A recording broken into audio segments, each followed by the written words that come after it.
কিছুক্ষণ আগেই জাতিসংঘের সাধারণ পরিষদের ৭৯তম অধিবেশনে ভাষণ দিয়েছেন প্রধান উপদেষ্টা ডক্টর মোহাম্মদ ইউনূস।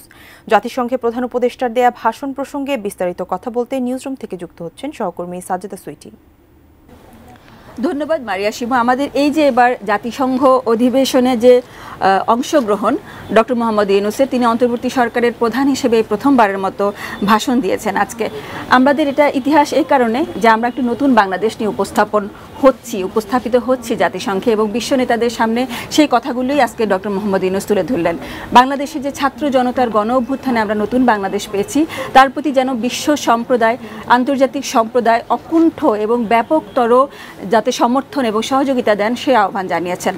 বাংলাদেশের কিভাবে আমরা একটি বৈষম্য বিরোধী আন্দোলনকে কিভাবে ছাত্র জনতা তাদের নতুন বাংলাদেশ গড়ার ক্ষেত্রে একদমই ভালোভাবে পরিচালিত করে নতুন একটি রূপ দিয়েছে, একটা সাফল্যমণ্ডিত একটি আন্দোলন হয়েছে, সেই ব্যাপারগুলো তিনি তুলে ধরেছেন। এবং বোঝাই যাচ্ছে যে তিনি বারবার যেটি বলছেন যে মনসুন অভ্যুত্থান হিসেবে এটা কি আখ্যায়িত করেছেন তিনি, এবং বাংলাদেশের এই উদাহরণটি টানা হবে বিশ্বময় ভবিষ্যতে সব সময়, যেখানে ন্যায় বিচারের প্রশ্ন আসবে, যেখানে ন্যায্যতার প্রশ্ন আসবে, যেখানে বৈষম্য বিরোধের ব্যাপারগুলো আসবে।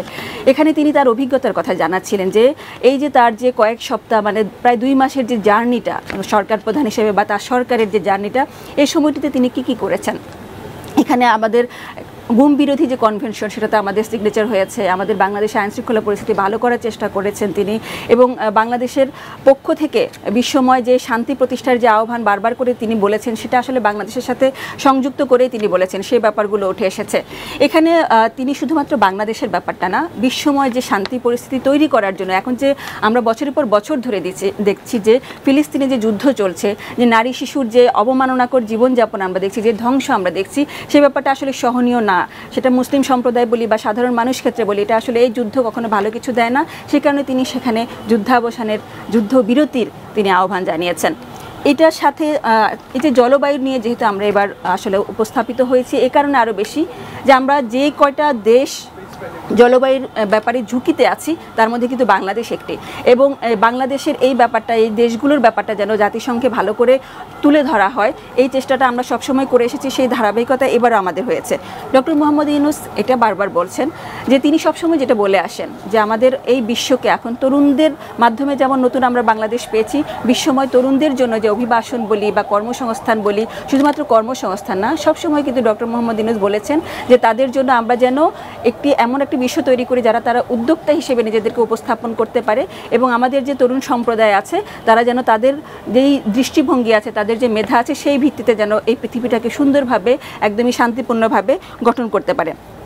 এখানে বিভিন্ন ব্যাপার, আমাদের বাংলাদেশে যে কমিশনগুলো হয়েছে, সংস্কারের ব্যাপারটা যেহেতু প্রাধান্য দেওয়া হচ্ছে, সামনে একটা ভালো নির্বাচন পেতে হবে, সে কারণে এই সংস্কারের জন্য যে 6টি কমিশন হয়েছে, সেই কমিশনগুলোর ব্যাপারে তিনি তুলে ধরেছেন, এবং বোঝাই যাচ্ছে যে কি বিশ্ব সম্প্রদায়ের যে আগ্রহ তৈরি হয়েছে বাংলাদেশের ক্ষেত্রে, বাংলাদেশের জন্য, বাংলাদেশের প্রতি এই আন্দোলনের পরবর্তী সময়টিতে, সেই যে আগ্রহের জায়গাগুলো তিনি বোঝানোর চেষ্টা করেছেন। সানবিট সব দিবে সামাল, সানবিট ম্যাজিক প্রেস ডিশওয়াশিং এর মাথা ঘোরানো সলিউশন। আমাদের বাংলাদেশের একটা বড় সমস্যা আমরা কিন্তু আছি যে গত 7 বছর ধরে 12 লাখ রোহিঙ্গা আমাদের দেশে ঢুকেছে, এবং এখনও কিন্তু কিছুদিন আগেও কিন্তু অনেক রোহিঙ্গা ঢুকেছে। এটা আমাদের জন্য একটা বড় সমস্যা। এই রোহিঙ্গাদের মানবেতর জীবনযাপন ছিল, সেখানে তারা গণহত্যার সম্মুখীন হয়েছে, অনেক খারাপ পরিস্থিতির ভেতর দিয়ে তারা গেছেন। বাংলাদেশে আসার পরে কিন্তু তাদেরকে আমরা আতিথেয়তা করছি, তাদেরকে আমরা আশ্রয় দিয়েছি, কিন্তু এই প্রেশারটা, এই চাপটা আমাদেরকে অনেক বেশি নিতে হয়েছে।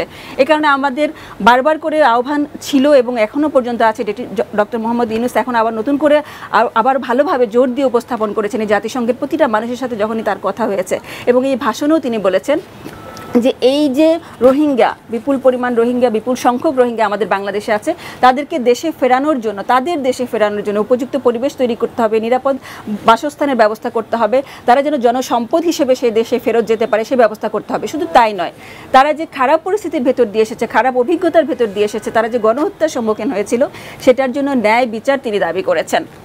এই সাথে আরও ব্যাপার যে আমাদের শান্তিরক্ষা মিশনে কিন্তু আমাদের বাংলাদেশের যে সশস্ত্র বাহিনীর ভূমিকা, অবদান, এটা কিন্তু খুবই প্রশংসিত। বাংলাদেশের এই যে সাম্প্রতিক গণঅভ্যুত্থান হলো, সেখানেও কিন্তু সশস্ত্র বাহিনীর যে ভূমিকা ছিল খুবই ভালো, প্রশংসিত হয়েছে।